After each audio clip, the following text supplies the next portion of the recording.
நான் ஏற்கனவே தெளிவாக சொல்லிவிட்டேன். அனைத்து இந்திய அண்ணா திராவிட முன்னேற்ற கழக அரசு ஆட்சி செய்த பொழுது கொரோனா காலம் ஓராண்டு அரசுக்கு வருவாய் இல்லாமல் இருந்தது. அந்த காலகட்டத்தில் கூட ஒரு சிறப்பான ஆட்சி கொடுத்த அரசாங்கம் அதிமுக அரசு. வருவாய் இல்லாத போதே ஒரு சிறப்பான ஆட்சி கொடுத்தோம். வருவாய் இருக்கின்ற பொழுது இந்த திட்டங்களை எல்லாம் முழுமையாக நிறைவேற்றி தருவோம்.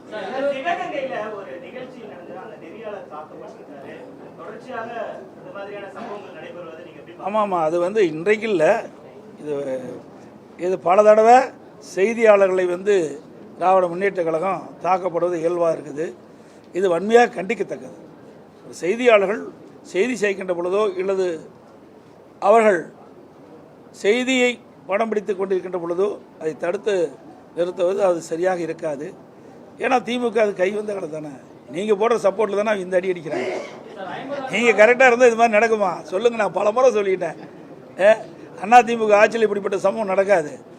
ஏன்னா அதாவது பத்திரிகையாளர் ஊடகங்களையும் மதிக்கிற பத்திரிகையாளர்களையும் ஊடக நண்பர்களையும் பாதுகாக்கக்கூடிய கட்சி அதிமுக கட்சி. அது தலைவர் காலத்திலும் சரி, அம்மா காலத்திலும் சரி, அம்மாவுடைய அரசும் சரி.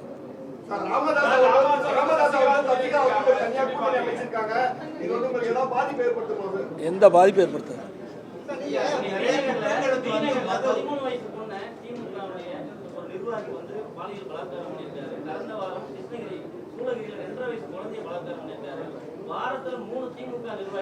இதையெல்லாம் கண்டித்து தான் நாங்கள் போராட்டம் நடத்தணும்.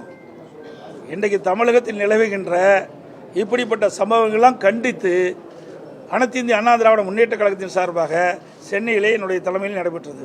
இங்கே இருக்கின்ற உங்களுடைய தலைமை கழக நிர்வாகிகள், மாவட்ட கழக செயலாளர்கள், மறுபடியும் எங்கள் கூட்டணி கட்சியுடைய தலைவருடைய தலைமையிலே தமிழ்நாடு முழுவதும் இந்த பாலியல் சீண்டல், பாலியல் வன்கொடுமை, அது மட்டுமல்ல கொலை, கொள்ளை, திருட்டு, வழிப்பறிவு இப்படி நடக்காத நாளே இல்லை. இதையெல்லாம் கண்டித்து நாங்கள் போராட்டமே நடத்தினோம். ஆக இந்த ஆட்சி இவ்வளவு போராட்டம் நடத்தி இந்த அரசுடைய கவனத்தை கொண்டு வந்தோம். ஆனால் அதை தடுத்து நிறுத்த திராணி இல்லாத அரசாங்கமாக திரு ஸ்டாலினுடைய அரசாங்கம் இருக்குது.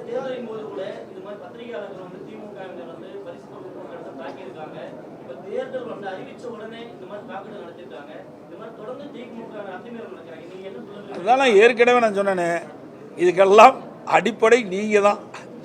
யாரும் தவறாக நினைக்கக்கூடாது.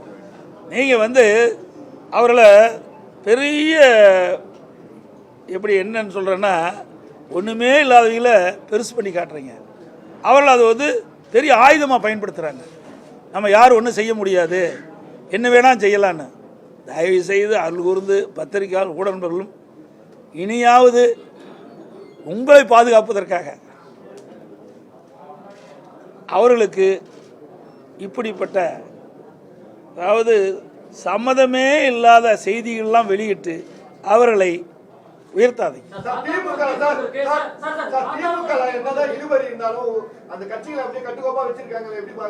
எங்க கட்டுக்கோப்பா இருக்குது? 25 நாளா பத்திரிகையில் டெய்லி அதால ஓடிட்டு இருக்குது. ஏங்க சொல்றதே கேளுங்க. இது கூட்டணி எத்தனை தடவை பத்திரிகைகள் உங்க பத்திரிகை ஊடகத்திலும் பேசிட்டு இருக்கிறீங்க. தயவு செய்து இப்படி அதுதான் சொல்றேன், இப்படி பேசி தான் அவர்களை வளர்த்திக்கிட்டு இருக்கிறீங்க. அதாவது உலகத்துக்கே தெரியும் உங்க பத்திரிகை ஊடகம் போட்டுட்டு இருக்கிறீங்க. விசிகா என்னென்ன பேசினார், எவ்வளோ மனம் பேசினார். அதே மாதிரி அங்கே இருக்கிற கம்யூனிஸ்ட் கட்சிகள் தங்களுக்கு ஏற்கனவே வழங்கப்பட்ட தொகுதியெல்லாம் குறைக்கப்பட்டது மன வேதனை வெளிப்படுத்தினாங்க. அதையெல்லாம் நீங்கள் தொலைக்காட்சியில் தெளிவாக காட்டுங்க, பத்திரிகையில் போடுங்க. நாங்கள் அப்படி இல்லை, உணர்வுபூர்வமாக பேசணும், வந்தோம், அறிவித்தோம். இப்போ தொகுதி எந்தெந்த தொகுதி எந்தெந்த கட்சிக்குன்னு பேசிக்கிட்டு இருக்கிறோம். ஒரு 2 நாள் வெளியே வந்துடும்.